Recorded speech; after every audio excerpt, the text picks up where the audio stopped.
Buonasera a tutti. Presidente, io avrei da ridire sull'ordine che lei ha stabilito negli interventi, semplicemente perché, essendo un consiglio comunale aperto, essendoci stata una richiesta formale e scritta da parte del corpo docente, delle famiglie, della scuola Vittorio Veneto, Riccardo Valentini, scusate, in questo caso tocca a loro prima e noi ci riserviamo, come è giusto che sia, dopo che ha anche espletato la sua funzione all'amministrazione, dopo interverremo. Grazie.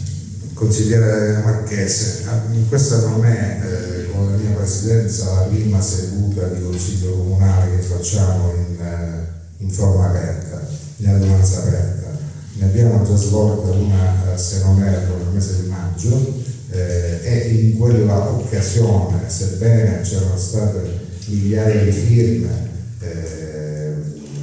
che sollevavano la problematica in merito al TMB, abbiamo per prassi che si usa in questo consiglio comunale, che crollò di certo iniziata io,